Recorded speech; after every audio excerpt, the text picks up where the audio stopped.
ทักทายสบายดีเด้อทักสบายดีกับส่งบอลลอนเชนแนลเนาะมันนี่รับจุ่มหมดทำงานคือเก้าพี่น้องเอ๋มันยังจะมีดำเบิ้งนี่มาใส่นี่มียังกินเด้อ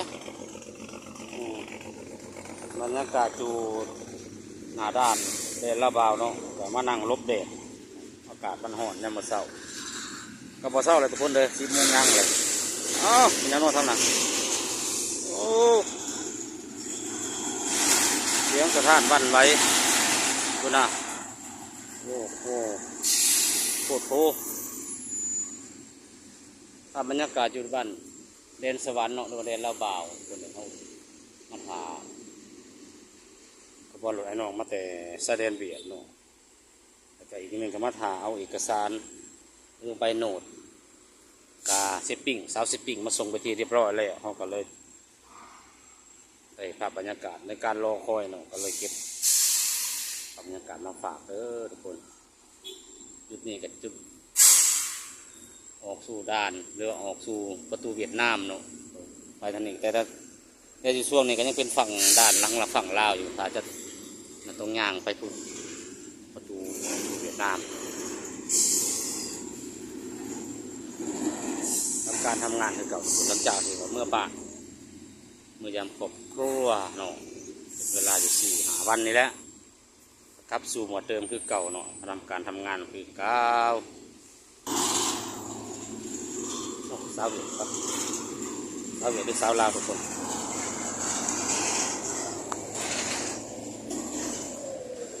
ทางเสือเป็นเงาอ่อน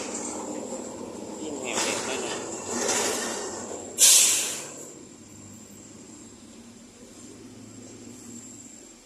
มีรถเมล์น้อยอย่างนั้นทุกคนมินิบัสเนาะสเตนวิ่งจากสะแดนลาวาวสวรรค์เขตนี่เนาะสีเขียว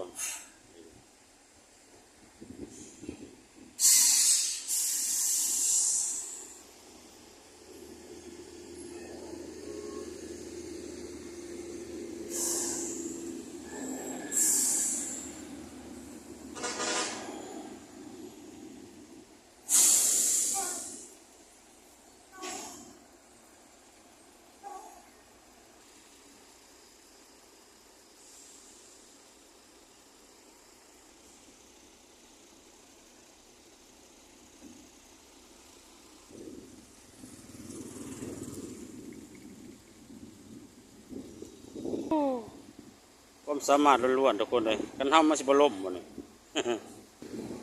มุมนี่ก็สวยทุกคนมันแต่รถบรรทุกจอดเงาเหยียดอยู่มีคุณ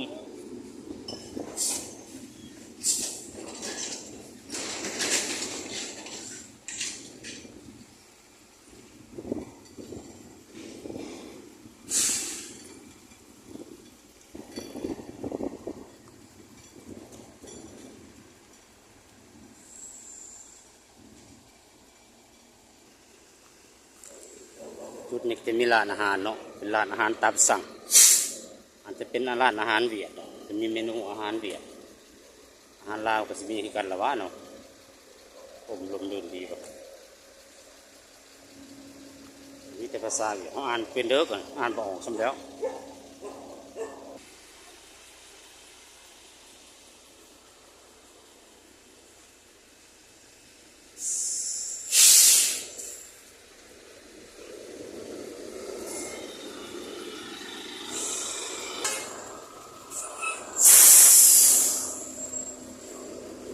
งานอาหารเวียดคน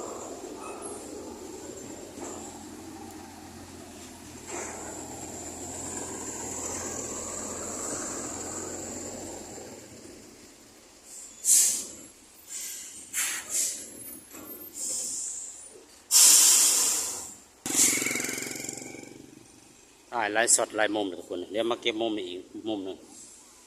รถสีเขียวเนี่ยจะเป็นรถเมย์ประจำทางเนาะเป็นรถบัสหรือว่ามินิบัสเนาะรถบัสเนาะรถเมย์เนาะเด่นระหว่างสายเด่นลาวบาวถามเพิ่นเท่าไรวะ225,000แต่สายเด่นหอดสวรรค์จำบ่ผิดนะประมาณนี้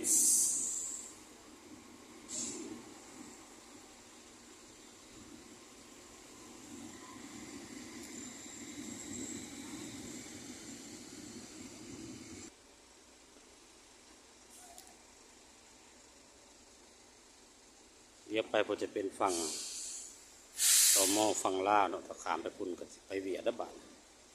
อาคารที่มองคนปั๊มบัตรสปอร์ตมองตรวจคนเขาออกเนาะจะเป็นจุดนี้เนาะจุดตัวนี้ก็จะเป็นป้อมตำรวจด้านแรกประมาณนี้โอเคทุกคนเขากัดมาถ่ายหอดทางกสิกลับพื้นไปสู่หมองเก่าและหมองจอดรถน้านั่งผักเศร้ามีแห้งก่อนฮอนยังไปยังมากก็คือสัตว์เลยเนี่ยโอเคทุกคนเขากัดสิขออนุญาตลงคลิปเพียงเท่านี้ก่อนเด้อเก็บภาพบรรยากาศมาฝากให้ชมน้ำนี่สะก่อนเนาะมีอย่างก็ฝากคลิปต่อไปเด้อทุกคนเนาะเดี๋ยวมองนั่งพักผ่อนก็ได้ที่ผมแน่เนาะผมใต้อันต้นตีนเป็ดนี่แหละนั่งเราก็นั่งอะไรมันฮ้อนเดี๋ยวขออนุญาตลงคลิปเพียงเท่านี้ก่อนพบกันในคลิปหน้าก็แล้วกันขับเศร้ามีแห้งกันนี่ก่อนคือหน้าต้องถือตังมานำก็ได้เศร้าห่มนี่แหละคนเลยโอเคกันเด้อโอเคก็ได้พบกันในคลิปหน้า